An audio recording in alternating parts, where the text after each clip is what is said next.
दुख दर्द भाव के सब मिटे सतगुरु चरण नित से। दुख दर्द भाव के सब मिटे सतगुरु चरण नित से। गुरु भक्ति बिन कछु ना बने मेरी सकल संतन कही। गुरु भक्ति बिन कछु ना बने। श्री सद्गुरु महाराज की जय। परमाराध्य सद्गुरु महाराज गुरुदेव महर्षि संत सेवी परमहंस जी महाराज मंच पर उपस्थित पूज्य महात्मा गण इस कटिहार संत सत्संग आश्रम में उपस्थित सत्संग प्रेमी महानुभाव मातागण, आज 30 अप्रैल 2024 ईस्वी है, मंगलवार का दिन है। कटिहार संत सत्संग आश्रम में साप्ताहिक सत्संग मंगलवार को होता है, जो आज हो भी रहा है। आज के सत्संग का विशेष आयोजक आदरणीय अरुण अग्रवाल बाबू हैं, जिन्होंने मुझे आमंत्रित करके सत्संग हेतु बुलाया है। गुरु भक्ति चंदा माता जी उपस्थित हैं, जिन्होंने अपनी श्रद्धा भावना से यह सत्संग का आयोजन रखा है। इन दंपति को बहुत बहुत साधुवाद। कटिहार आश्रम में मैं कई बार इनके द्वारा सत्संग करने आया हूँ। जब हम लोग सत्संग करते हैं उसमें भी कहीं न कहीं ईश्वर की कृपा है। जिन पर विशेष कृपा होती है वही इस रास्ते पर आते हैं, पैर रखते हैं। तो हम लोग सौभाग्यशाली हैं जो साप्ताहिक सत्संग में उपस्थित हैं। एक बूढ़ा था, बीमार हो गया, बीमारी बड़ी लंबी चली, अंततः हॉस्पिटलाइज हुआ। हॉस्पिटल में भर्ती कराया गया। डॉक्टर साहब ने उसे ऑक्सीजन पर रखा। कई दिन तक ऑक्सीजन पर रहा, पश्चात उसमें सुधार आ गया। जब वह वृद्ध व्यक्ति ठीक हो जाता है तो डॉक्टर साहब बिल लेकर के आता। जो उपचार किया गया था उसका जो खर्च है उसका बिल लाया। उस बिल में ऑक्सीजन का जो चार्ज था 50,000 लिखा हुआ था। जब उस वृद्ध के हाथ में बिल गया, ऊपर से नीचे तक पढ़ा, देखा, देख करके वह रोने लगा। डॉक्टर साहब के मन में हुआ कि भारी भरकम बिल है, बूढ़ा यही बिल देख करके रो रहा है। तो डॉक्टर साहब ने कहा, आप रोते क्यों हैं? यदि आप एक साथ बिल पेमेंट नहीं कर पाते हैं तो बारी बारी से दे दीजिएगा, इसमें रोने की क्या बात है। उस बूढ़े ने कहा कि डॉक्टर साहब, मैं आपके बिल को देख करके नहीं रो रहा, बोले तब रो क्यों रहे हैं? बूढ़ा कहता है कि डॉक्टर साहब कुछ घंटों तक आपने ऑक्सीजन पर रखा, तब तो आप 50,000 का बिल दिए हैं।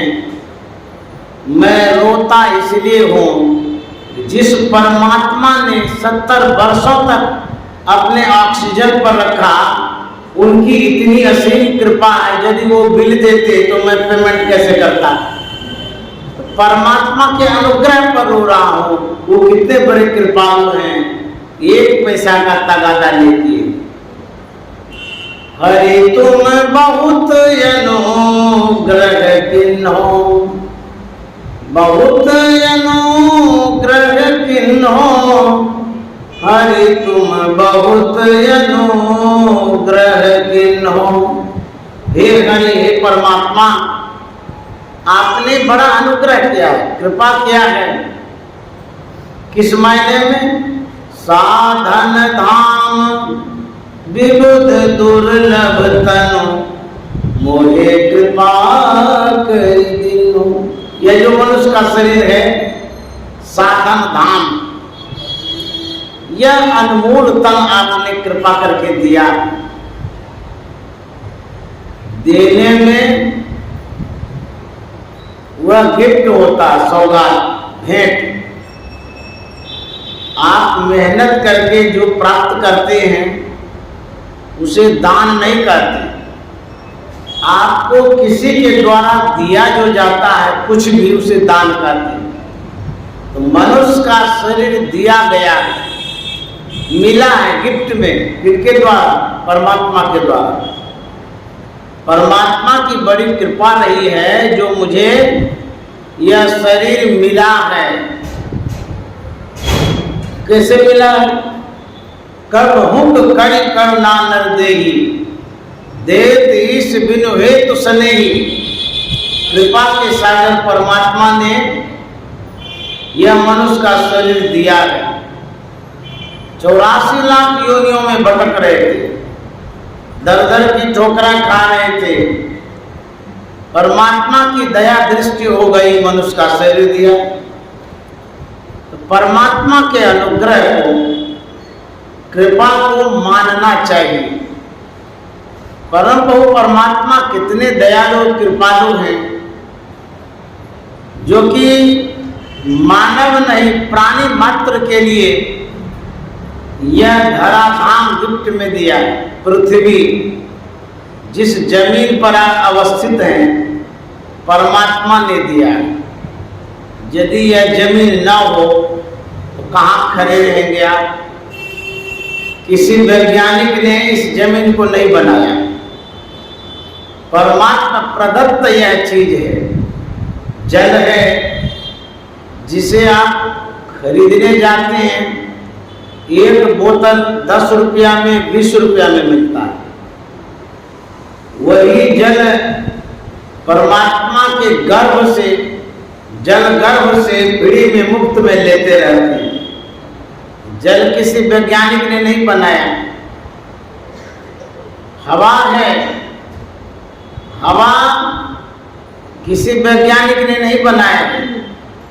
ऑक्सीजन डॉक्टर के पास लेते तो पैसा लेता है, लेकिन परमात्मा ने ऑक्सीजन फ्री में बना दिया है, फ्री में दिया है। अग्नि है, मुफ्त में प्राप्त करते हैं।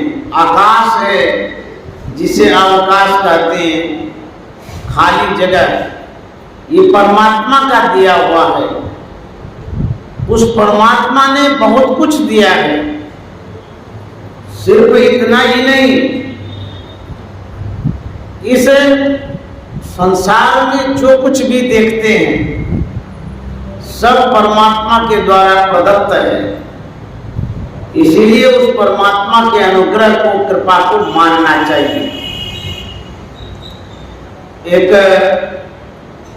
भगवान बुद्ध का शिष्य था जिनका नाम था सारिपुत्र। उन दिनों भिक्षा के द्वारा भिक्षु लोग जीवन यापन करते थे। भगवान बुद्ध के जितने शिष्य थे सभी अलग अलग क्षेत्रों में भिक्षा के लिए जाया करते थे, एक साथ नहीं जाते थे। क्योंकि यदि किसी एक गृहस्थ के यहाँ बहुत सारे साधु महात्मा चले जाएंगे तो सबको खिला नहीं पाएंगे, भिक्षा दे नहीं पाएंगे तो लज्जित होंगे। इसीलिए सब अलग अलग जगहों में जाते थे। तो सारे पुत्र एक दिन एक नगर सेठ के यहाँ गया। जितना बड़ा वो सेठ था उतना बड़ा कंजूस भी था, मक्खी चूस। मक्खी चूस उसे कहते हैं यदि वो घी में गिर जाए मक्खी, उसे भी कंजूस चूस लेता है तब मक्खी को फेंकता है, क्योंकि घी चला जाएगा ना मक्खी में, इसीलिए चूस लेता है। तो वैसा ही मक्खी चूस सेठ था। सारे पुत्र जाता है उनके दरवाजे पर, भिक्षा के लिए आवाज देता है, भिक्षाम देहि। वह सेठ बाहर आता है, देखता है कि युवा साधु सन्यासी भिक्षु भिक्षा मांगने के लिए आया है। वह सेठ कंजूस था। जैसे ही देखा कि युवा साधु है, उस पर बिगड़ पड़े, बोले कि जवान होकर के भीख मांग करके खाता है, कमाई करके खाओ, और यहाँ कुछ नहीं मिलने वाला, जाए यहाँ से। वह सारी पुत्र चला जाता है, लेकिन दूसरे दिन फिर आ जाता है, फिर आवाज लगाता है भिक्षाम देहि। फिर सेठ जी आया, देखता है वही साधु है। बोला अरे तुमको जब कल नहीं दिए थे फिर तुम क्यों आ गया यहाँ? क्या समझता है हम कुछ दे देंगे तुमको? कुछ भी दे देंगे।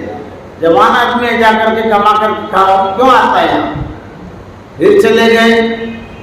तीसरे दिन फिर चले गए सारे पुत्र उनके दरवाजे पर, आवाज लगाई भिक्षाम देहि। सेठ जी निकला, देता वही साधु है। बिगड़ा उन पर, बार बार तुम मेरे यहाँ क्यों आ जाते हो? और कोई दरवाजा नहीं मिलता है, हम तो कुछ देते ही नहीं है, फिर भी तुम यहाँ आ जाते हो, भागो यहाँ से जाओ। तो सारे पुत्र ने कहा कि सेठ जी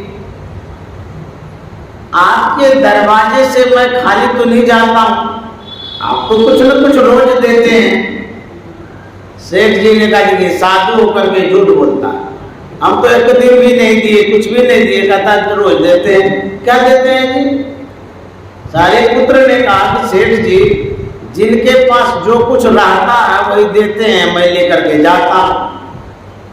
आपके पास जो थोड़ी खटी बातें थी वो आप सुना देते थे, अब भिक्षा के रूप में वही मैं लेकर के चला जाता है। कंजूस सेठ द्रव गया। जब कंजूस द्रवता है, विशेष की आशा मत रखिएगा। कंजूस सेठ ने देखा कि साधु बड़ा सहनशील है, बड़ा अच्छा साधु है, इसको कुछ देना चाहिए।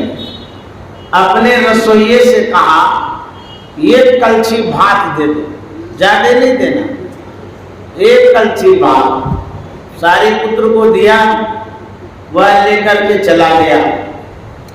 भगवान बुद्ध एक दिन अपने शिष्यों से पूछते हैं, तुम लोग जो नगर में जाते हो भिक्षाटने के लिए, क्या जो कंजूस सेठ है उससे भी किसी ने भिक्षा पाया है?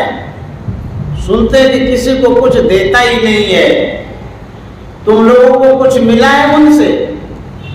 सब खड़े हो गए, सबने कहा कि नहीं नहीं कुछ नहीं देता है, डांट फटकार करके भगा देता है।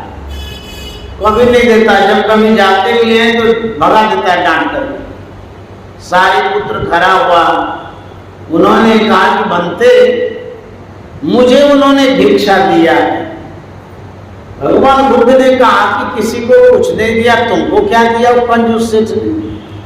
सारे पुत्र ने कहा कि बनते मुझे एक दिन उन्होंने एक कलछी भात दिलाया।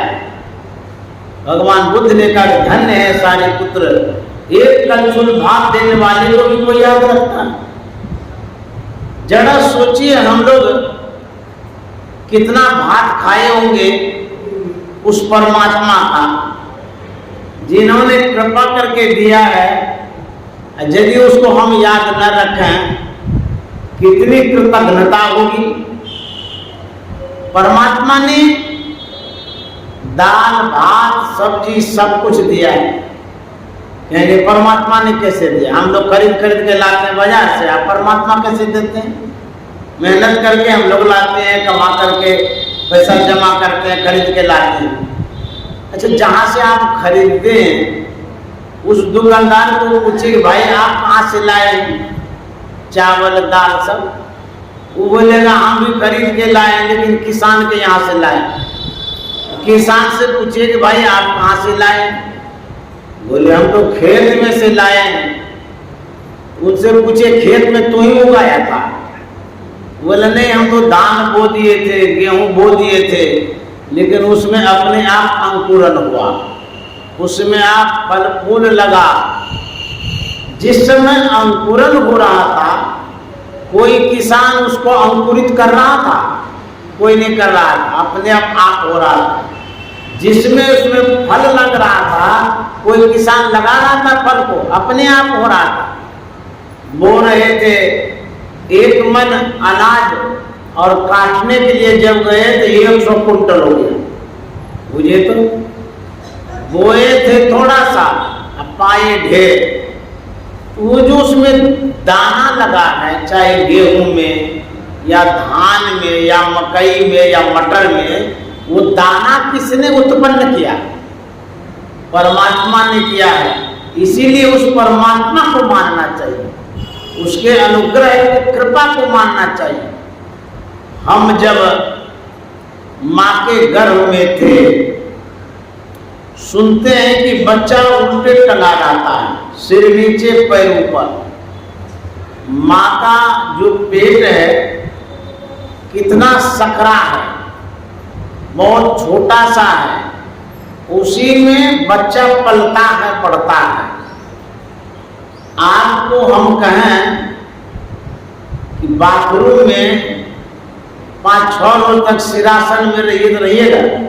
ये बाप रे बाप, दम घुट जाएगा, मरिए जाएंगे। जो बच्चा पेट में पल रहा है वह 9 महीनों तक सिरासन में रहता है। जब बनता है जब तक बाहर नहीं आता सिरासन में ही रहता है। जगह कितनी है? बड़ी छोटी सी। कैसी जगह है?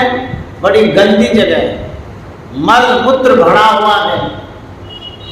उस बीच में बच्चा रहता है। माँ सांस लेती है तो बच्चा सांस लेता है, नहीं तो बच्चा मर जाए। तो परमात्मा वहां पर रक्षा करते हैं। माँ रोटी खाती है, जठराग्नि में पच जाती है रोटी। माँ भात खाती है, सो भी पच जाता। माँ मुलायम चीज खाती है, कठोर खाती है, सब पचा लेती है। उस जठराग्नि में कठोर कोमल सब पदार्थ पचता है, लेकिन कमल से भी कोमल जो नन्हा मुन्ना बच्चा पल रहा है वो कभी नहीं पकता है, वो सकुशल रहता है। कौन रखता है? उस अग्नि में, जठराग्नि में बच्चा जो 9 महीनों तक रहता है, कौन रक्षा करता है? परमात्मा रक्षा करते हैं। परमात्मा की असीम अनुकंपा होती है। जब बच्चा बाहर आता है, वह बच्चा बाहर जिस समय आता है माँ के गर्भ से, ठीक उसी समय माँ के स्तन में दूध आता है, उसके पहले नहीं आता है। अब बुझिए तो ये परमात्मा की कितनी अद्भुत लीला है, चमत्कार कह लीजिए, कृपा कह लीजिए। जब बच्चा बाहर आता है तभी दूध आ जाता है। और बच्चे को देखिए, जब माँ स्तन से लगाती है, पीने के लिए नहीं बताती है, बच्चा अपने आप पीने लग जाता है। ये पीने का ज्ञान कौन बताता है? इतना छोटा बच्चा अभी जन्मा हुआ है, अपने से पीने लग जाता है। यह ज्ञान किसने दिया उसको? ये नेचुरल है, प्राकृतिक है, ईश्वरीय, यह दान है, समझिए। इस तरह से परमात्मा कृपा करते हैं। जब दूध पीता है, वह दूध कैसा होता है? नॉर्मल होता है, न ज्यादा गर्म होता है, न ज्यादा ठंडा रहता है। ज्यादा गर्म होगा तो बच्चा पी नहीं सकेगा, ज्यादा ठंडा होगा तो पचा भी नहीं सकेगा। माँ के स्तन में जो दूध नॉर्मल आता है, वहां कौन सा हीटर लगा हुआ है जो गरम गरम दूध आता है? परमात्मा के द्वारा व्यवस्था दी गई है बच्चों के लिए। तो गुनगुना दूध आएगा, बच्चा पिएगा तो ठीक रहेगा। और बच्चा जो दूध पीता है, न घटता है न फटता है। हम लोग बाहर में दूध रखते हैं, फट जाता है। माँ के पेट में कौन सा फ्रिज है? दूध फटता भी नहीं या घटता भी नहीं। जहां से दूध आता है, किसी को भी पता नहीं है कि वहां दूध है। स्तन में दूध नहीं होता, तो दूध आता कहां से? जब माँ दूध पिलाने लग जाती है, उस समय माँ के अंदर में जो ममता होती है, प्रेम, स्नेह, जो बच्चों के प्रति प्यार उत्पन्न होता है, उसी प्यार, प्रेम, स्नेह का प्रवाह है वो दूध बनता है उसी समय, और उसी समय निकलते रहता है। तो इस तरह से परमात्मा कृपा करते हैं। जब बच्चा बड़ा होता है, फल फूल मेवा मिष्ठान नाना भांति के इतना परमात्मा देते हैं, खाने पीने के लिए व्यवस्था करते हैं। इसीलिए उस परमात्मा को जानना चाहिए। हम लोग रामायण से जो प्रसंग सुन रहे थे, उसमें प्रभु श्री राम जंगल गए। वे मुनि जी के पास गए, वाल्मीकि मुनि के पास गए। भगवान श्री राम पूछते हैं, इस जंगल में मैं कहां रहूं? भगवान श्री राम तो कह रहे हैं स्थूल भाव से, भौतिक भाव से, बाह्य भाव से, शरीर को रखने के विषय में कहा है कि मैं कहां रहूं। लेकिन मुनि जी क्या कहते हैं कि आप जो जगह खोजते हैं रहने के लिए, आपका इतना ही स्वरूप नहीं है जो दिखाई देता है। जो नहीं दिखाई देता है, जो आपका सूक्ष्म स्वरूप है, आत्म स्वरूप है, अव्यक्त स्वरूप है, वह कहां नहीं है? पूछे मोहिक रहो का, मैं पूछत सच्चाऊं। मुझे जो संकोच होता है, मैं कहां बताऊं रहने के लिए? आप तो सब जगह है, सब में व्यापक, सबसे न्यारा, सब घट एक ही राम। आप सब जगह है, कहां नहीं है? परम वो परमात्मा सर्वव्यापक है। किस रूप में है? हमारे गुरु महाराज ने साफ साफ बताया है। जिस परमात्मा की खोज करते हैं वो ज्योति स्वरूप है, शब्द स्वरूप है। कोई आदमी नहीं है, कोई मूर्ति नहीं है, वो प्रतिमा नहीं है। वो परमात्मा ज्योति स्वरूप है, शब्द स्वरूप है। दो रूप बतला दिया गया है, प्रकाश रूप और शब्द रूप। यही परमात्मा का रूप है। इसी की प्राप्ति के लिए गुरु महाराज ने बतलाया। कोई भी कहते हैं कि राम स्वरूप तुम्हार, तो राम का क्या स्वरूप है? ये ज्योति स्वरूप है, प्रकाश स्वरूप है। जब हनुमान जी ने मुक्तिकोपनिषद में भगवान श्री राम से जिज्ञासा किया था, क्या किया था?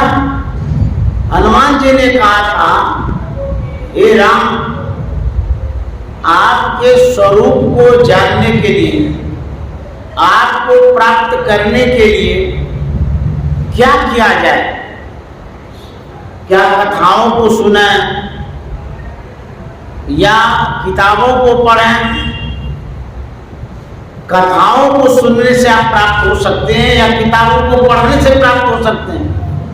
भगवान श्री राम ने कहा था हनुमान जी, बहुशास्त्र कथा कंतारो मंतय विद्यम अन्वेष्टव्यम प्रयत्न मानते ज्योतिरांतरम। हे हनुमान, बहुत से शास्त्रों की कथाओं को मथने से क्या फल, अंतर की ज्योति की खोज करो। ये मुक्तिकोपनिषद में लिखा हुआ है।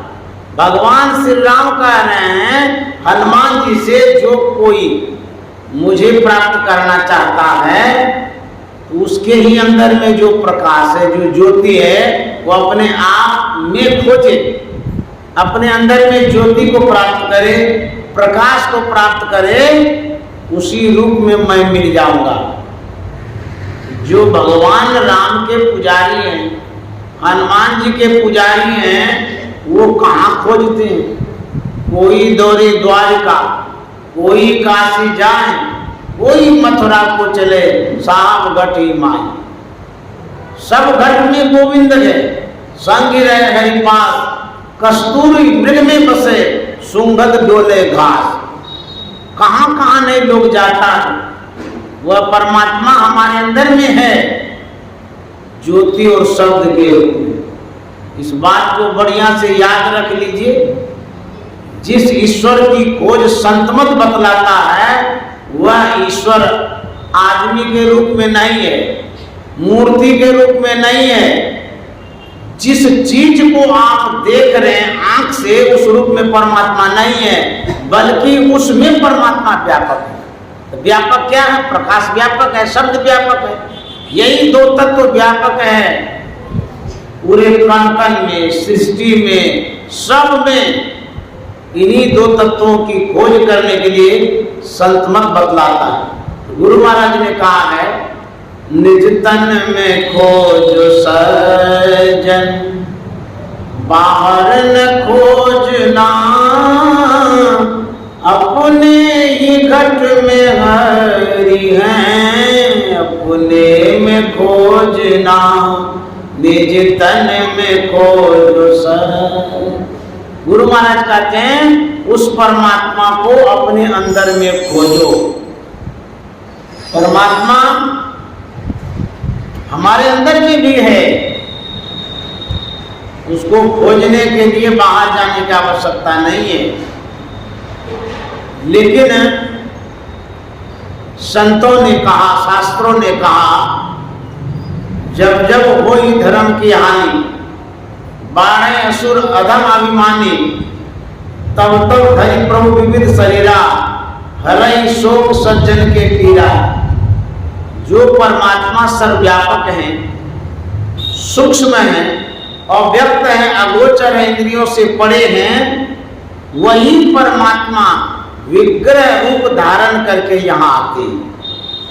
गुरु के रूप में आते हैं, संत के रूप में आते हैं, देव के रूप में आते हैं, देवियों के रूप में आते हैं, विशेष प्रभाव वाला शरीर धारण करके आते हैं। जैसे भगवान श्री राम आए, भगवती सीता आई, भगवान कृष्ण आए। इस तरह से जो भगवान आते हैं, उसी ईश्वर परमात्मा का अंश रूप में आते हैं, विभूति रूप में आते हैं। और आते किस लिए हैं? सज्जनों को सुख पहुंचाने आते हैं, दुष्टों का संहार करने के लिए आते हैं। जैसे गुरु महाराज का जो रूप है, संत का रूप है, वो ईश्वर का ही रूप है। उस रूप में ईश्वर ही आए हैं और वो यहाँ आकर के ईश्वर की जो सत्ता है, उस सत्ता को संभालते हैं, सहेजते हैं और उस सत्ता में जो सुकून, सुख, शांति होती है, उसका संदेश फैलाते हैं। संत के रूप में आकर भगवान के भी रूप में आते हैं, भगवान के रूप में आते हैं, उसमें भी सज्जन को सुख ही देते हैं, लेकिन दुष्टों का संहार करते हैं उस रूप में। संत के रूप में आते हैं तो दुष्टों का संहार नहीं करते हैं, बल्कि दुष्ट के अंदर में जो दुर्गुण है उसका संहार करते हैं। तो दोनों अवतार में यही अंतर है। तो हमारे गुरु महाराज ने कहा, मेहंदी में लाली घी दूध में, मेहंदी में लाली घी दूध में, फूल में बास समान हो राम राम, फूल में बास समान हो राम राम। जय जय राम जय जय राम, जय जय राम कहूँ जय जय राम, जय जय राम जय जय राम, जय जय राम कहूँ जय जय राम। जयति जयति जय राम हो राम राम, जयति जयति जय राम हो राम राम। किस राम की जय हो? जिस तरह से मेहंदी में लाली छिपी भी रहती है, फूल में सुगंधी छिपी भी रहती है, जब नाक के पास लाते हैं तब पता चलता है। मेहंदी को जब रगड़ते हैं तब लालिमा की पता चलती है। ठीक उसी तरह से परमात्मा जो छिपे हुए, ढके हुए हैं, आवरणित हैं, व्यापक हैं, वह परमात्मा राम है, उसी की जय, ऐसा गुरु महाराज कहते हैं। एक बार गुरुदेव महर्षि संत सेवी जी महाराज ईश्वर स्वरूप पर प्रवचन कर रहे थे, बता रहे थे वह ईश्वर अव्यक्त है, अगोचर है, इंद्रियों से परे है, आंख से दिखाई नहीं देता, जाम चश्म सो नजर ना आवे, बोल रूह के नैना। एक सज्जन आकर के गुरुदेव से कहते हैं कि बाबा आप कहते हैं वो आंख से दिखाई नहीं देता है, जिसे हम आंख से देख ही नहीं पाते उसे कैसे मानेंगे? जिसको देखते हैं हम उसको मानते हैं, आंख से दिखाई नहीं देता तब कैसे मानेंगे ईश्वर है कि नहीं?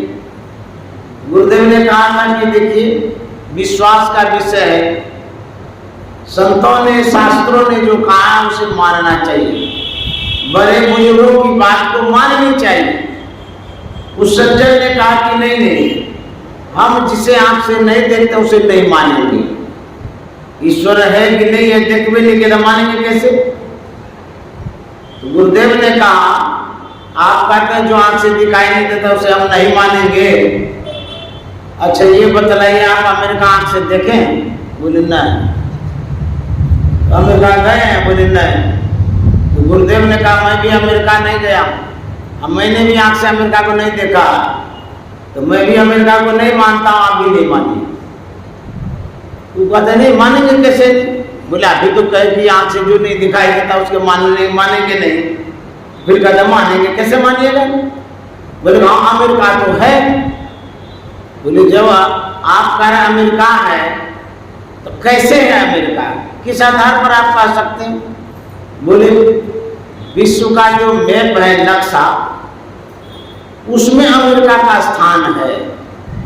गुरुदेव ने कहा तब आपको मैप पर विश्वास है, नक्शा पर विश्वास है, नक्शा देख करके कह रहे हैं अमेरिका है। बोले हाँ एकदम विश्वास है कि अमेरिका है, भले हम नहीं देखे हैं लेकिन नक्शा में सही है अमेरिका। तो गुरुदेव ने कहा आपको विश्व के नक्शा पर विश्वास है कि अमेरिका है, मुझे भी गुरु महाराज के पिंड ब्रह्मांड के नक्शा पर विश्वास है कि ईश्वर है। तब उस सज्जन ने कहा मैं मान गया। बिनु विश्वास भगत नहीं, तेरी बिनु द्रवहीन राम, राम कृपा बिनु जीव सपनों में विश्राम। जब तक विश्वास नहीं होगा तब तक आपकी भक्ति नहीं होगी। आप घर में भोजन करते हैं, आपकी पत्नी भोजन बना करके थाली में परोस दी, यदि उस भोजन पर विश्वास न हो तो आप नहीं खा सकिएगा। यदि मन में वो पता नहीं कैसे बनाया है, कहीं कुछ डाल तो नहीं दिया है। विश्वास होता है तभी आप खा पाते हैं।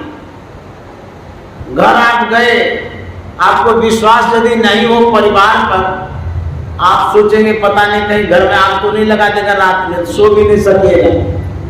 तो पूरी दुनिया विश्वास पर टिकी हुई है। जिसे आप नहीं देखते उसे भी मानना पड़ता है। तो ईश्वर जो है विश्वास का विषय है। ईश्वर में विश्वास रखना चाहिए। विश्वास रखते तो क्या होता है? विश्वास से फलदायकम। विश्वास यदि रखिएगा तो फल मिलेगा।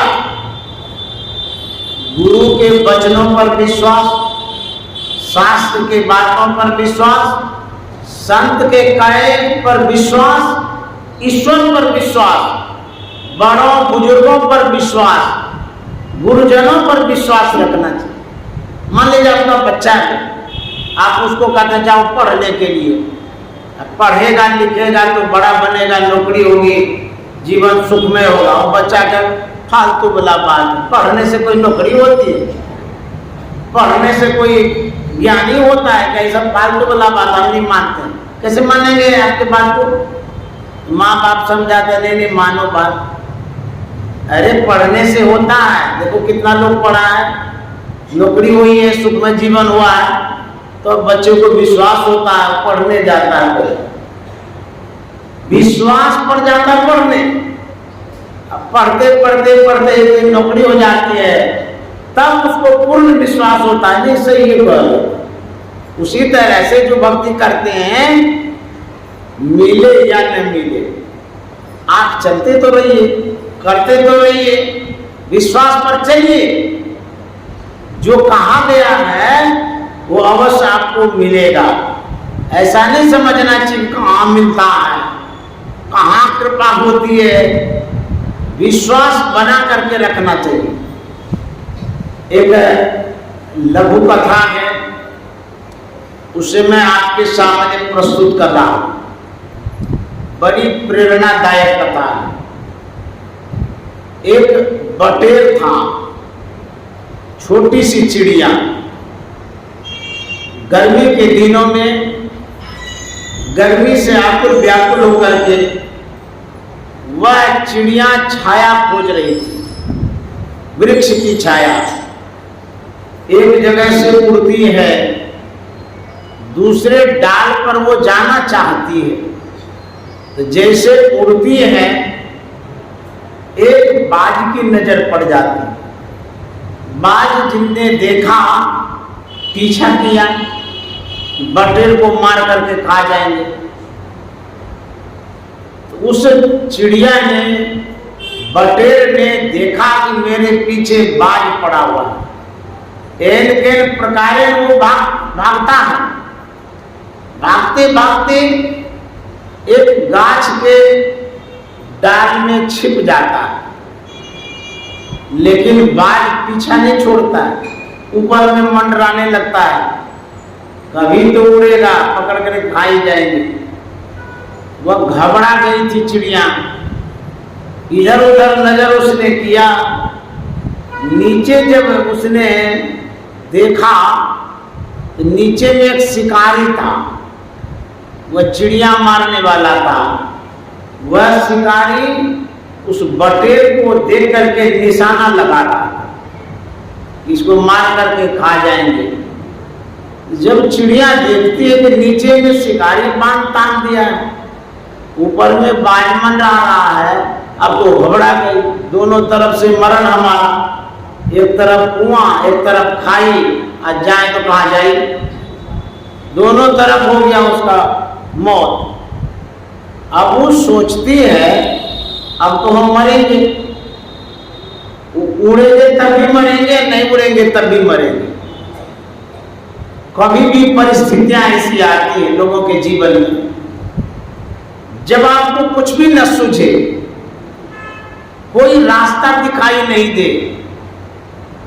कभी कभी ऐसा होता है, कहते हैं कि हमको कुछ सूझता ही नहीं, क्या करें नहीं करें। बुद्धि काम नहीं करती है, क्या करें इस समय, कोई बुद्धि काम नहीं करती। जब बुद्धि नहीं काम करे, कुछ नहीं सूझे, चुपचाप शांत एकांत में बैठ करके ईश्वर को याद करें। जब आपको सूझता ही नहीं है, अब बुद्धि एक काम नहीं करती है, कुछ मत करिए। कुछ करिएगा तो गड़बड़ हो जाएगा। तब करना क्या है? कहते एक ही काम, ईश्वर को याद करिए, ईश्वर की आराधना, उसी को पुकारिए। इतना तो बुद्धि काम करवे करे। कुछ भी मत करिए, खाली ईश्वर को पुकारिए, याद करिए, प्रार्थना करिए। तो कहेंगे क्या होगा? जो होगा वही मैं कथा में कह रहा हूं। वह चिड़िया ईश्वर से प्रार्थना करती है कि अब की रात के लिए हो भगवान, मैं अनाथ बैठी ध्रुव डलिया पारदितानी उपान। हे भगवान, हम तो आए थे आराम करने के लिए, छाया में बैठने के लिए, ये तो दोनों तरफ से दुश्मन लग गया है। ऊपर में दुश्मन, नीचे में दुश्मन। आप ही रक्षा कर सकते हैं भगवान, नहीं तो हम गए कहां। कहते हैं मुख की अपेक्षा मन से जो प्रार्थना की जाती है, ईश्वर परमात्मा विशेष सुनते हैं। मुंह से कहां तक आवाज दीजिएगा? 1 किलोमीटर तक जा सकता है आवाज, मान जाते हैं। उसके बाद आपकी आवाज नहीं जाएगी, नहीं जाएगी। परमात्मा कैसे सुनेंगे? परमात्मा बगल में है, वह परमात्मा सर्वव्यापक है, आपके अंदर में है।